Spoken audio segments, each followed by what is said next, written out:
Vice Chairman, Eastern Region. A privilege and honor to have you, ladies and gentlemen, on UBC Ground Zero today, and I believe that we are going to be learning really a lot from you. And our topic today is building a country we all cherish. That was the theme of the NRA Day that was celebrated yesterday in Jinja, a very exciting moment, and I congratulate the people of Eastern Uganda, especially the Jinja residents that witnessed this very interesting and historical moment.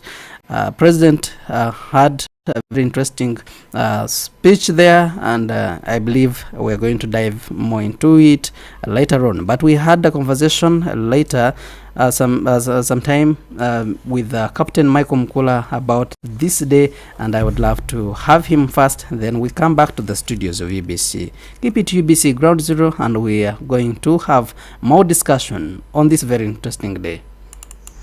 We would like to say that no government and no political organization has been able to hold this country together for 38 years. Under President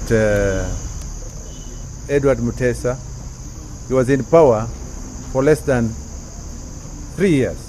You also had Milton Obote, who was in power and lost power twice. Idi Amin lost power.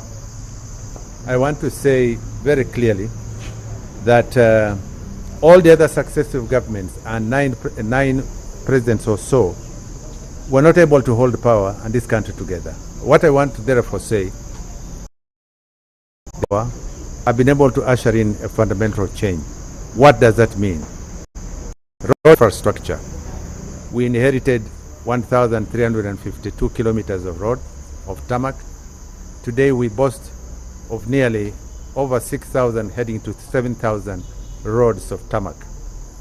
Each border, whether it's South Sudan, DRC Congo, Rwanda, Tanzania, or Kenya, we are interconnected with roads which are fully tarmacked and motorable. Yes, but the opposition are urging that this has been an oppressive government.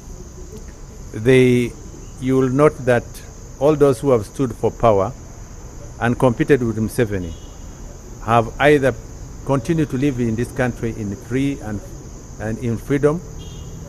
They are able to carry out their duties as they wish, so long as they act within the law. All those who are elected in parliament act within the premise of parliamentary procedures and carry out their functions in terms of oversight, which are oversight, legislation, and appropriation. This country has got now nearly 48 political parties, and we have at the same time a multi-ideological framework in terms of governance. We compete on ideas, and the national resistance movement has won successively, and it has been the only political party which has been able to put together an election of the president being elected directly by the people under Article 1 of the Constitution, which says power belongs to the people. It has had elective positions from the grassroots, LC1, LC2, LC3, LC4, and LC5. Members of parliament elected freely. And I want to say, therefore, that the election of a president is a testimony that Uganda carries out free, competitive electoral processes. Many youth, that the majority in Uganda still believe that they are not yet baptized and deep-rooted in the NRM values. Why has this taken long? I want to say that when the National Resistance Movement took over power in 1986, the population of Uganda was 14.2 million people. Today, as we talk, the country boasts of 46 plus million Ugandans. 80% of the population of this country are youth below the age of 30.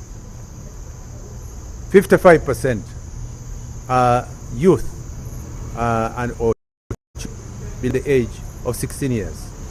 That means that the youth continue to embrace and to embody the NRM policies. And that's why I want you to understand very clearly that the national resistance movement has been able to guarantee, because of the policies, both immunization and so on and so forth, to have the youngest nation in the world. The youth in this country have a firm presence in the national resistance movement, because in our political structures, we have the youth leaders. If you look at Parliament now, over 80